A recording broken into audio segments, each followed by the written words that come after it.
Hello and welcome to another edition of the Pigskin Preview. Alongside the head coach of the Western Illinois football team, Bob Nielsen, I'm Andrew Bacon. Last weekend, the Leathernecks took on the #1 team in the nation, the North Dakota State Bison, on Hanson Field. After 3 quarters of play, the Leathernecks were ahead by a touchdown.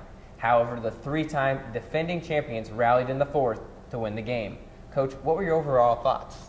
Well, it was a great effort by our kids. I was really proud of the way that we played. Disappointed in the way the game ended up. Obviously, with a goal was to win the football game, and our guys played to win. Give North Dakota State credit. They made plays in the fourth quarter to get the lead, and then our comeback fell a little short. All right, let's go ahead and send out to WIU TV3 commentators Drew Hoffman and Tyler Eddy for the first half highlight. We should see some pretty interesting stuff. First play of the game, though, is going to be a pass play by Wentz. He'll complete it right across the middle of the field. That's to Urgandowski. Miles Spearman is out with an injury. And here's the first handoff to Crockett, and he's not going to get a thing. And guess who's in there on the stop? Venegoni and Kinsel. Crockett in the back with Wentz. Another handoff to Crockett. Crockett shake, bake all the way up the middle. He's going to spin around one tackle by McDaniel. And then we got a late flag on the play. He was brought down by Rollins.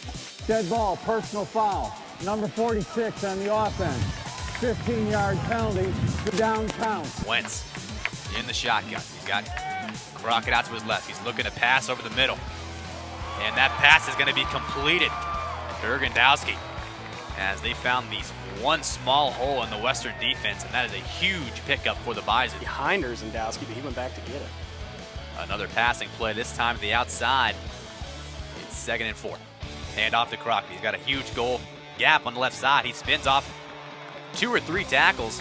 Here's the first look at number 25, Morlock. Will not be a running play. It's a pass play. It's another pass to the outside. It looked like he did not get enough.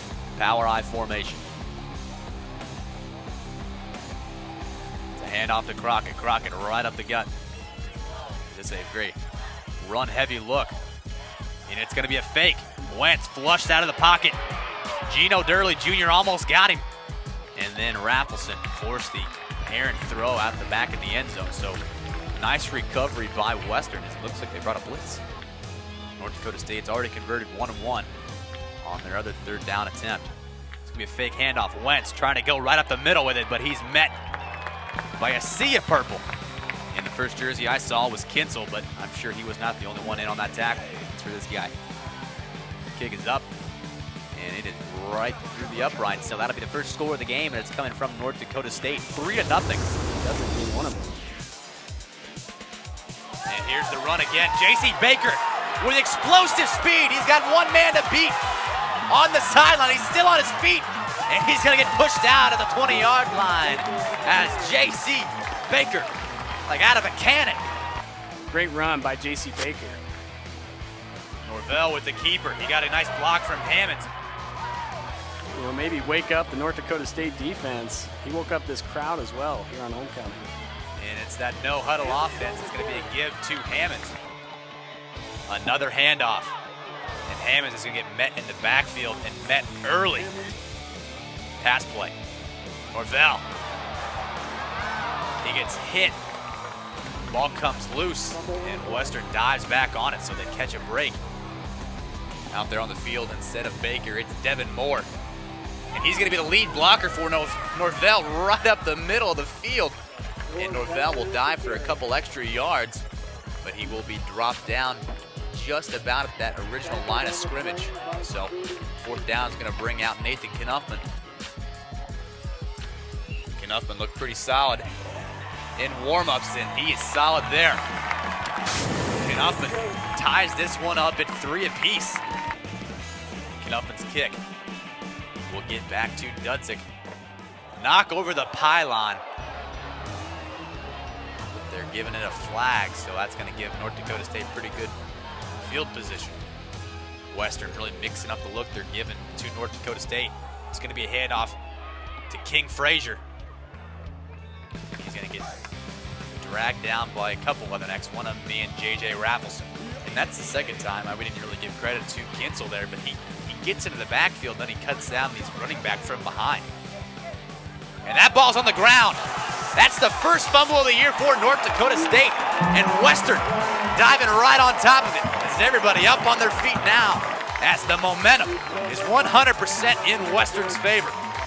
Western showing a similar formation that North Dakota State did earlier in the game. It's a handoff to Baker. Baker shedding a couple tackles in the backfield, and Baker does exactly what Baker does best, and that's avoiding people and getting up those yards. Hopefully they can keep it going. Another handoff. Baker met in the backfield immediately. And 5 receivers out there for Norvell. He's going to receive a blitz. It's a quick pass to High C. Scott. And hopefully they give him a pretty good spot. Handoff to Moore. Moore right up the gut. And he got it easy. 7:58 to play here in the second quarter. Fake handoff. It's a pass. And it's going to be intercepted. As it was batted from behind. Wentz in the backfield by himself. He's got a herd of bison out there to receive the ball. It's a clever punt. He's looking out. And that ball's going to be picked off. So back-to-back interceptions in Western.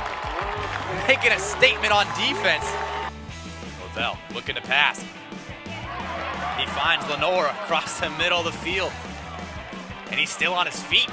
Mentioned at the top, 0 touchdowns for Lenore. And there's Lenore right there blocking for High C. Scott on the bubble screen. To give to Hammonds. Hammonds. Burst of energy. That ball's out, and that's a fumble. As North Dakota State returns the favor to us. Hand off to Crockett, and Crockett is met immediately in the backfield by Curry. Under the center. It'll be a handoff on a draw play. King Frazier. I'm sorry, that's Crockett. And Crockett. Wentz back to pass. He's receiving some pressure. He gets flushed out. That's a sack. As Chris Harley in the backfield again. Wentz back to pass. Zone defense by Western. He's got a man open downfield. And the catch is made by Vra. Wentz back to pass. He's got some pressure now.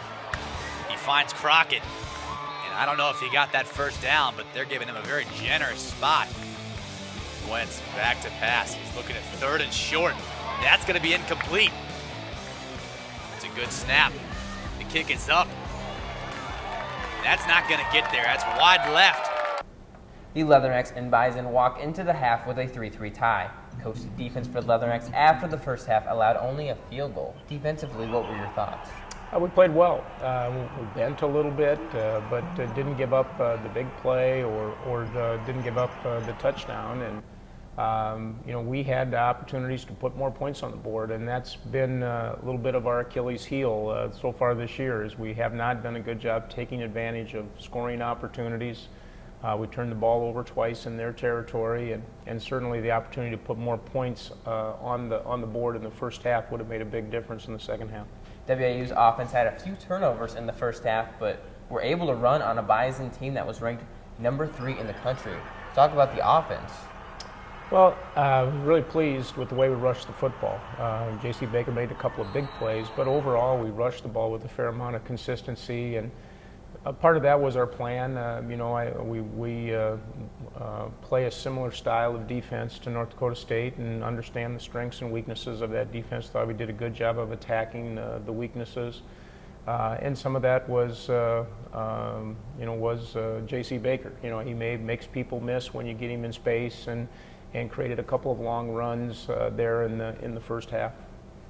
All right, stay tuned. We'll be back after this. You're watching the Pigskin Preview, home for Fighting Leatherneck football. If you're a man over 50, you're in a group most likely to develop skin cancer, including melanoma. That's why your best shot is to check for a spot. Follow through and check your skin. Go to spotskincancer.org to find out how. Where do you think you're going? Is your body holding you back? I want to go running. Not with that knee, you're not.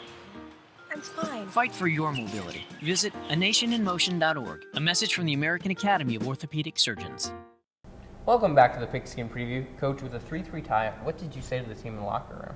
Well, we talked about finishing, knowing that North Dakota State, as the #1 team in the country and as all the good teams that we're going to play this year, are going to come with a great effort in the second half. And we were getting the ball first. Talked about the importance of that first possession and continuing to build momentum, and had that great opening drive, which gave us the lead. And overall, it wasn't a lot of adjustments. It was just a matter of continuing to do what we were doing. All right, let's go ahead and take a look at the second half.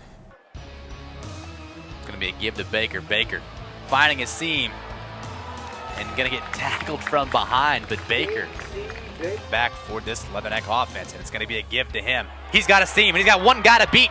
He shoves him to the ground, and he's finally brought down by Eagle. It's going to be a handoff. He gets past that first wave of Bison. He's still on his feet.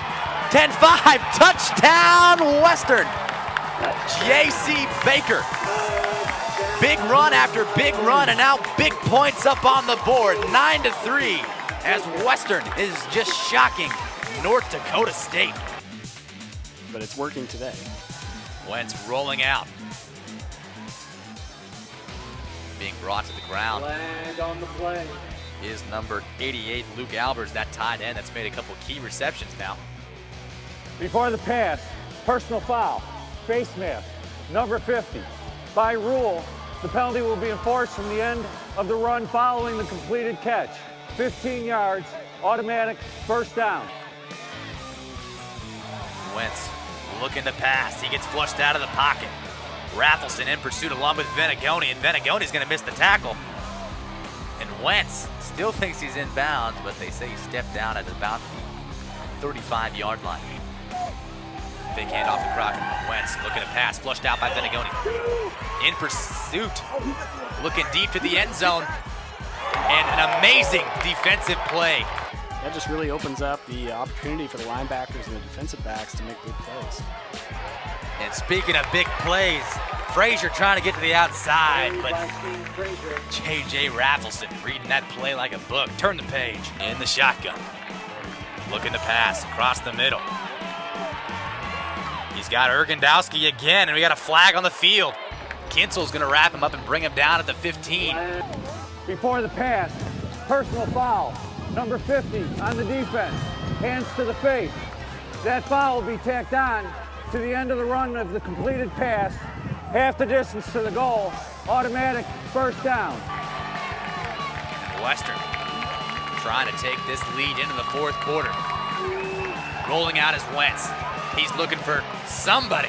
He's going to take off for himself, and Chip Hochschlag is going to knock the marbles out of Wentz. This will be his second one into the win. Kick is up, and it's blocked. On the ground immediately was Kevin Kinsel, and then Jonathan Rollins. As you see Kinsel just going nuts as Western's defense pulls off another amazing play. As far as conferences are concerned, the FCS. Fake handoff of Wentz rolling out. He's got his tight end way out there by himself. Blocked.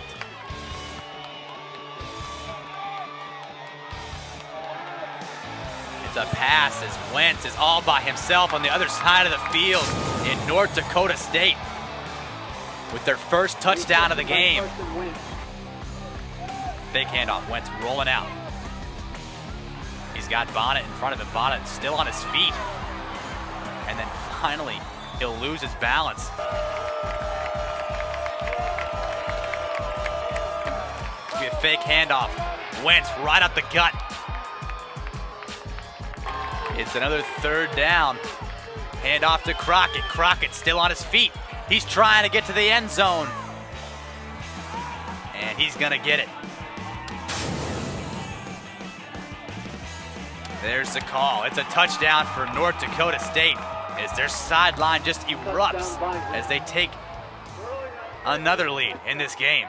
After a hard-fought game, the Leathernecks would be unable to stop the Bison from coming back from behind to win 17-10.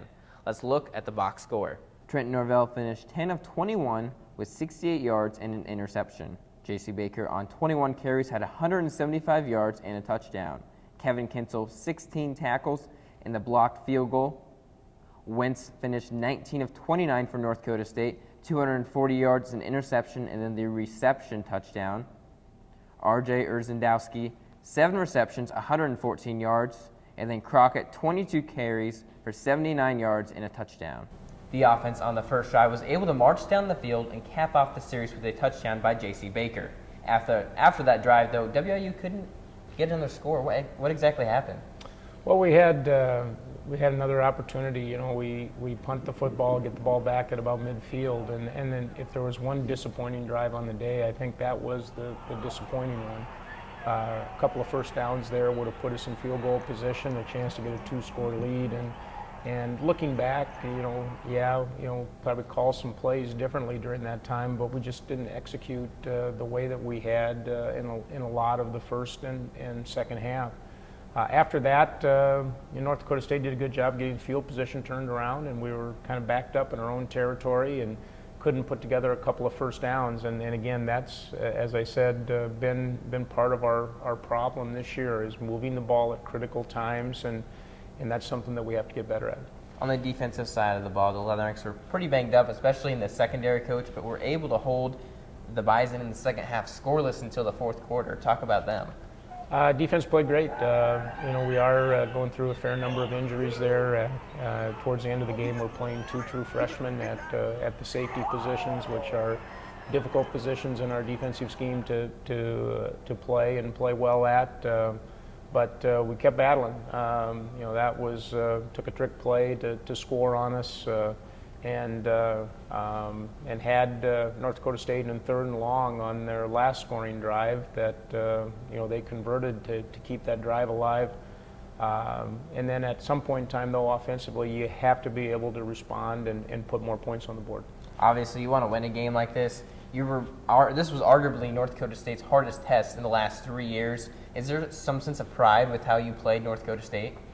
Well, I think our guys understand how competitively we played, and that's something that you can build on. We've been talking, this year about being a team that can compete and play at a championship level. We showed that we can play at a championship level on Saturday, and the next step now is understanding, those few key moments that it's going to take to turn a competitive game into a winning game. All right, and then with Youngstown State this weekend, is there any kind of momentum coming off? Obviously a loss, but coming off a loss where the Leathernecks played so well? Well, the emphasis this week is you have to reload. The way that our conference is stacking up this year, you're going to see a lot of crazy games from week to week, a lot of games that people are going to term as upsets, a lot of scores that you think, why did that score end up that way? And the bottom line is that teams that are able to come off a tough game and reload and get back to a high level are the teams that are going to be successful in the league this year. And so that's what we have to do. We have to put this game behind us. We got to refine some things that we need to do better. But more than anything, you have to reload mentally and physically for a very, very talented Youngstown State team. After this weekend, the Leathernecks are officially through half of their schedule. This season, a couple of true freshmen have stepped up and found roles on the team for WIU. This week, Aaron Diggs and David Griffith are the Pigskin Preview's featured players. Well, first of all, I chose Western because it helped my family out and I'd get a chance to play football, and that's honestly the big thing for me was being able to play football at college. It's always been a dream of mine to play college football, and so Western would make it happen, so I decided to come here. I was out here when I was little, coming from Arizona. Got to get away from the weather, But they gave me a full ride, and all I wanted a chance to play football, and they gave it to me, so I was ready. Advancing from the high school level to the college stage in a player's first year can be difficult. For Diggs and Griffith, they've utilized their upperclassmen teammates to create an easier transition. It's been pretty smooth, not too bad, working hard every day, and the guys brought me in, kept me under their wing, and just really brought me in as a family member, which was a big part of it. It's been a little different. The speed is definitely a lot faster, but the coaches take us under their wing, and the players help us out a lot, and just practice, and we've gotten used to it at this point. Over the last 2 years, Coach Nielsen and his staff have redshirted most of their true freshmen. However, each year there are a few players who get the opportunity to step up and show their talents right away. For myself, my mindset was to, work hard every day and hopefully get some playing time because, I want to go out there and I want to contribute and help, this team get victories. So. Coming into the season, the coaches told us that they're going to redshirt most of us, even all of us. But, me and a couple of other guys during camp, we just showed what we had, and they believed in us, so we got a chance to play. Since getting on the field this early, both true freshmen have agreed the playing time has helped with getting used to the new level of competition. It's definitely helped me big time, transition to the speed of the game. It's a little quicker than high school, so you got to adjust to that. But it's helped me big time, so I'm ready for it. Mostly speed, the coaches told us that it's going to be a lot faster. Even the players told us it's going to be a lot faster. So we got to think faster, we got to play faster, and we just got to be confident in how we play.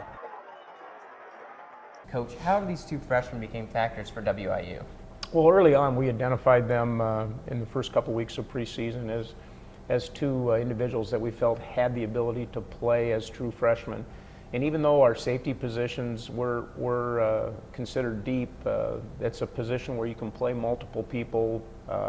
They can get involved in the kicking game and on the special teams units. And so we made the decision early on not to redshirt Aaron and David. They're playing on all of our special team units and getting some action on the defensive side of the ball. And Saturday, when we had some injuries, their opportunities to step in there and play as regular players was critical for us. Aaron Diggs, he seems to kind of have a knack for those big hits. Kind of comment on how his style of play.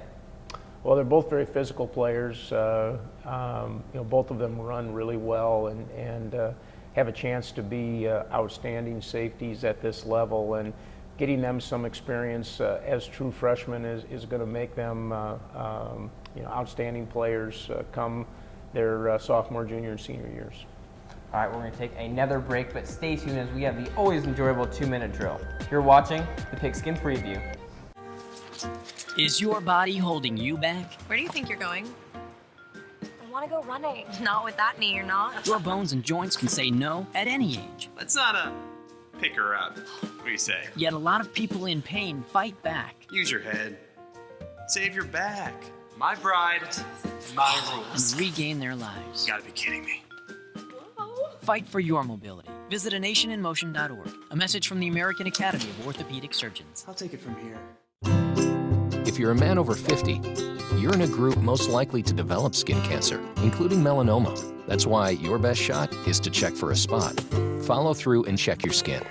Go to spotskincancer.org to find out how. Every year, millions of young women try to change the skin they were born with and say they'd die for darker skin. Sadly, some actually do. Change your thinking, not your skin. Stop tanning. Learn more at spotskincancer.org. We're now joined by Coach Mike Dixon. Thanks for joining us. Thanks for having me. Now, for those new to the show, each week we here at the Pigskin Preview try and ask as many questions as possible to our guests. And you probably already guessed it, 2 minutes. And so with that, Mike, you ready? I'm ready to go. All right, so what made you decide to try and be a coach? My coach has impacted my life, so, I want to impact other people's lives. I think that'd be a pretty cool thing to do. What's been the hardest transition from being a player to now a coach?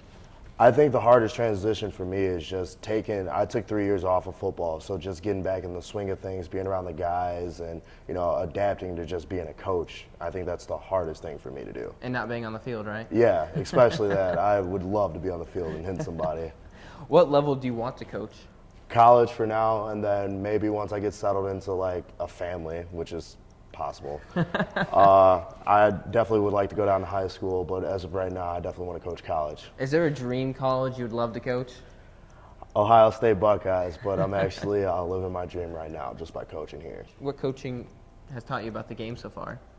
It taught me everything that I kind of knew, that life is exactly like football. You got to fight through adversity to get to the places that you want to be. And, I think that's a pretty cool thing. I think that's pretty awesome. When, obviously, you got to start as an assistant coach, what position would you most preferably want to coach? Right now, I would have to say D-line just because it's what I played at, but then second followed by O-line.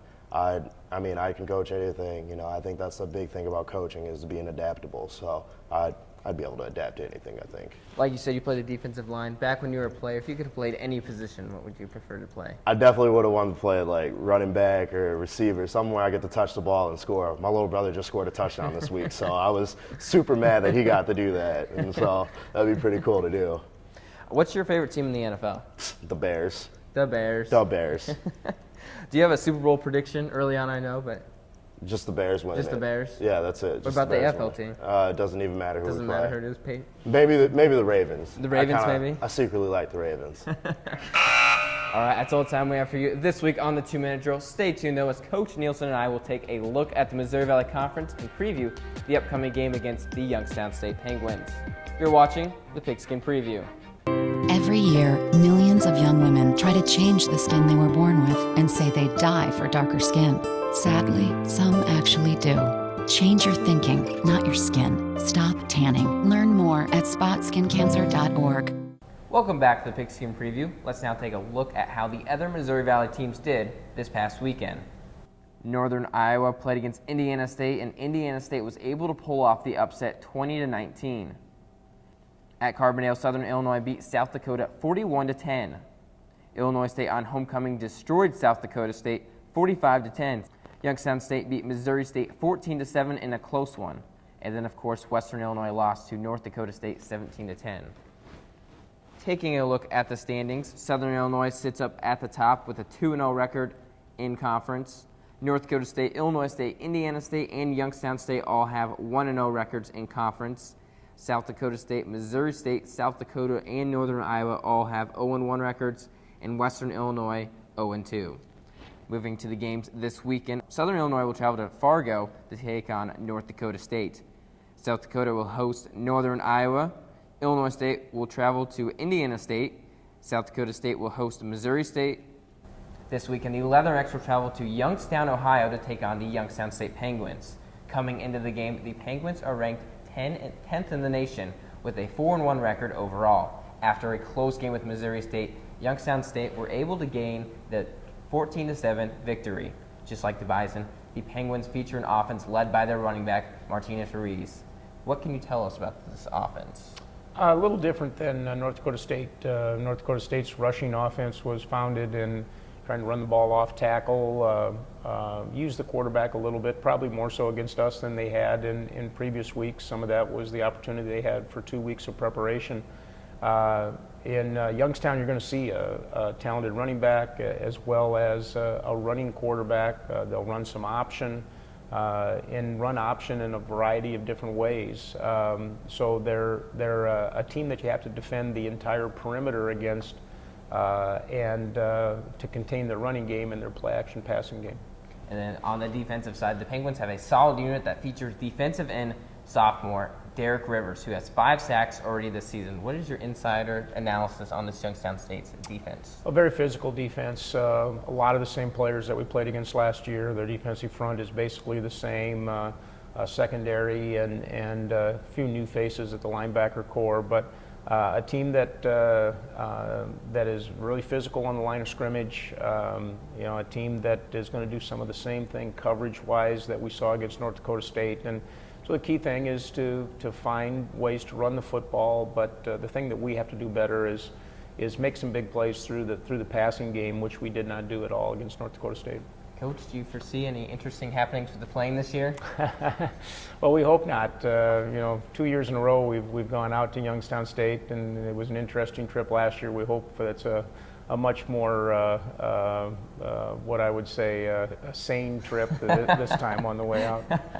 All right, the game will be this Saturday at 6 p.m. Central Time in Youngstown, Ohio. The game will be on ESPN3, so if you can't make it, you can check it out there. That's all the time we have for you this week on the Pigskin Preview. For Coach Nielsen, I'm Andrew Bacon. Thanks for watching.